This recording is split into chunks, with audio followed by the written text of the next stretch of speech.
Yeah, students. So we'll start with the physical properties on page number 333. Okay, it's very easy. I have drawn two structures also on the board. Okay, which is the same structure which is on page number 333. Okay, left hand side.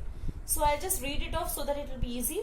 Alcohols and phenol consist of two parts, an aryl or alkyl. See, these two are alcohols. Okay, that is, this is alcohol and this is phenol.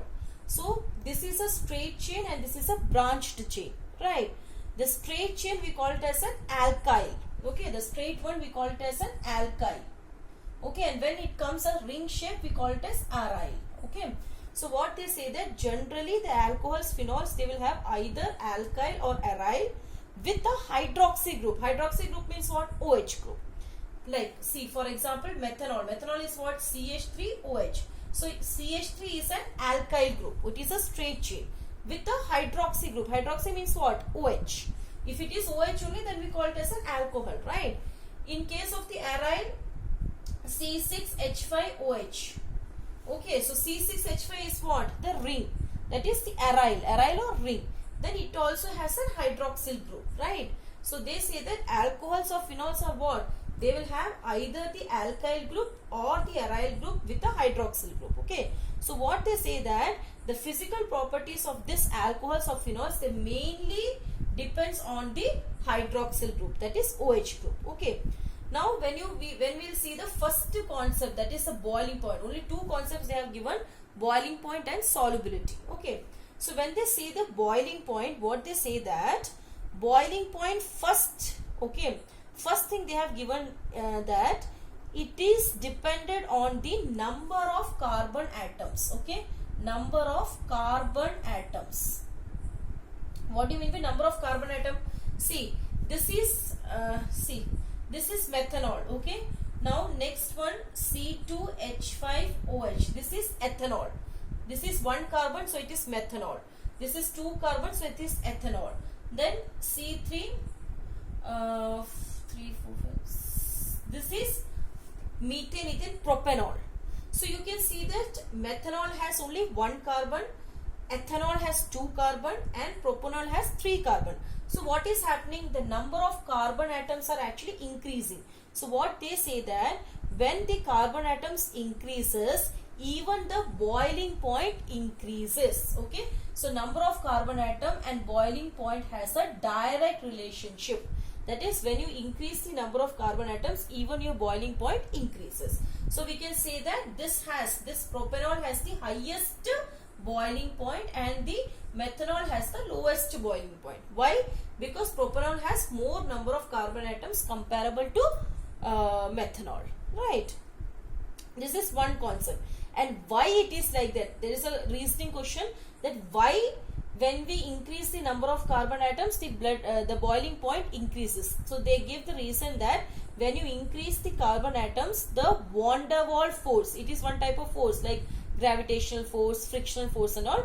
This is also one type of force. That force increases, it seems. So I'll give you again that when you increase the number of carbon atoms, the van der Waals force will increase. Because of the increase of the van der Waals force, what will happen? The boiling point also increases. Okay, that was one concept. Another one concept, they say that mainly this concept is for both, for alcohol also and phenol also. But the next point what I am going to tell is only for the alcohols. Okay, so what only is for the alcohols means only for this, not for the arylic one, not for the ring one, only the straight chain one. So they say that if you increase the branching, what do you mean by branching? You might have seen that there are some like for example, I'll just write here like CH3, then you will have a CH, and then here you will have some aryl group, then you will have CH3. So this is called as branch. Sometimes from here also one more branch comes. Okay, so they say that when you increase the branching in the carbon chain, your boiling point decreases. Okay, so what is that? So two things we have seen here. What is that? Two things are there. First thing is that if you increase the number of carbon atoms, your boiling point increases. Okay, this is both for alcohols and phenol. Okay, but second one, what they say that when you increase the branching, okay, when you increase the branching, what will happen? Your BP, that is boiling point, will decrease. This is only for alcohols. Okay, these two things are for the boiling point. So boiling point depends upon number of carbon atoms as well as branching. So how they are related? Boiling point is directly proportional to number of carbon atoms. Why? Because when you increase the number of carbon atoms, the van der Waals forces increases. Okay, even the reason for this branching is also van der Waals force, but when they say that when you increase the branching, what will happen? The surface area will decrease.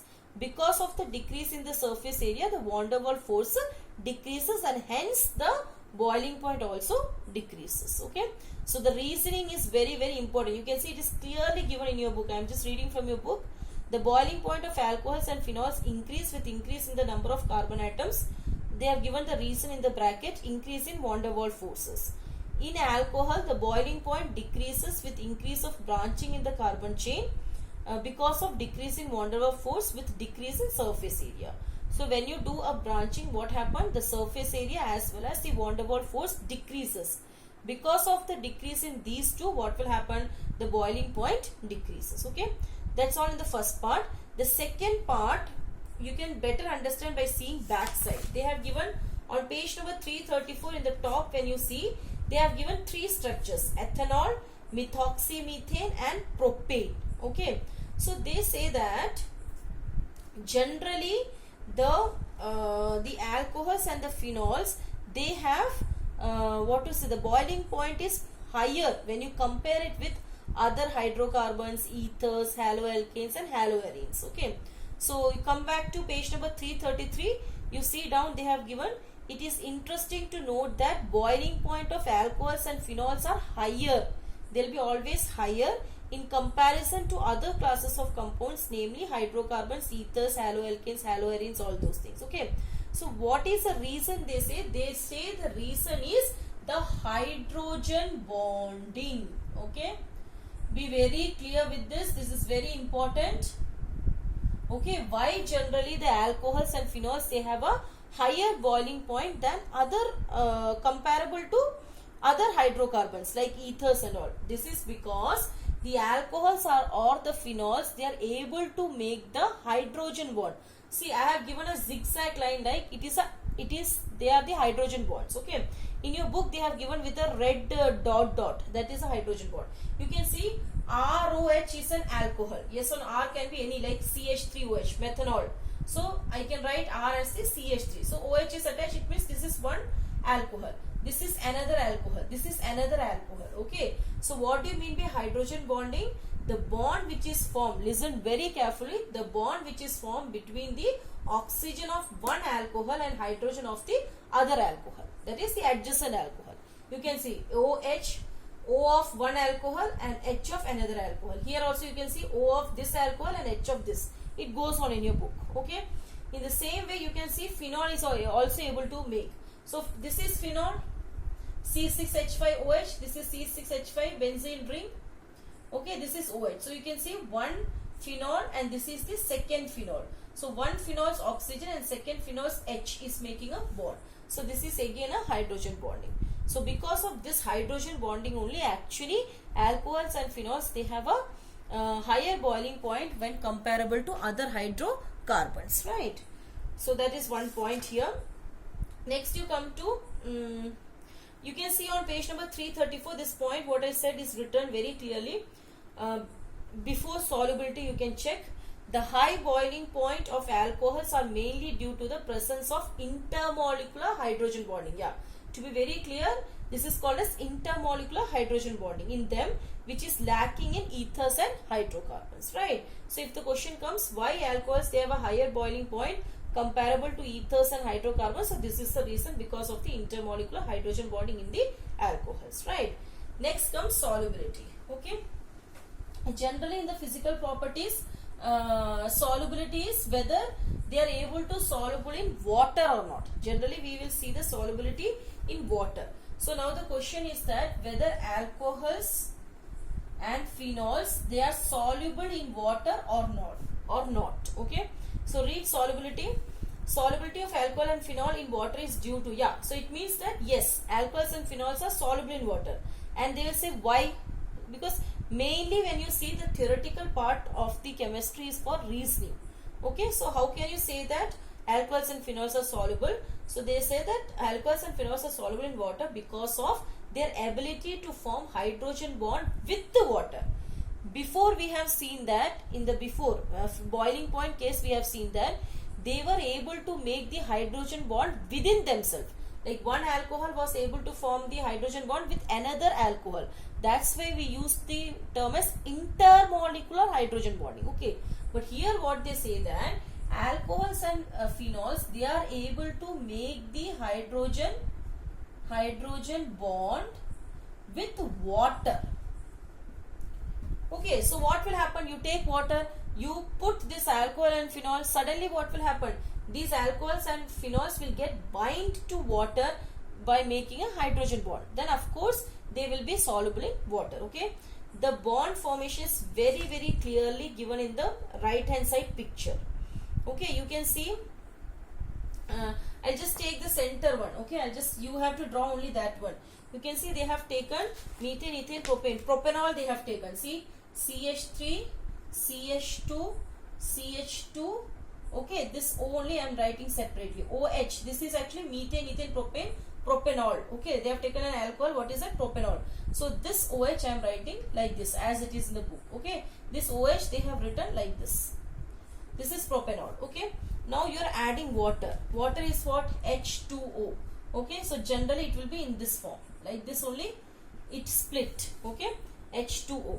So you can see that this propanol's oxygen is getting bonded with, this is actually hydrogen bond.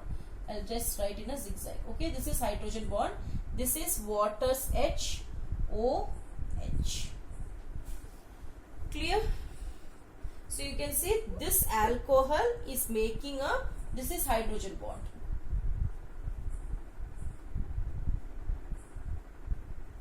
Okay, so this alcohol is making a hydrogen bond with the water. Okay, so that's all. And what they say that, yeah, the solubility decrease with increase in size. So same like boiling point, what they are saying that solubility is inversely proportional to, yeah, this is also very, very important. Solubility is inversely proportional to, that is solubility decreases with increase in size. Okay, size of alkyl or aryl groups. So it depends upon size of alkyl or aryl group. Actually size means actually branching only. See, when an alkyl or aryl group becomes more and more branched, its sizes increases actually. Okay, so if the size increases, solubility will decrease. Okay, that's all. So with that, today's video is over. Okay, next we'll be seeing the chemical reactions of the alcohol. Okay, so I think I have to take bit by bit because you may feel difficult to catch up because lot of reactions. Okay, and I know that you need time to get practice to it, and please, you have to invest at least 1 to 2 hours for chemistry. Otherwise the equations are going to it is going to be very difficult for you, right? So thank you. So the next video will come by Monday or Tuesday, right? Thank you.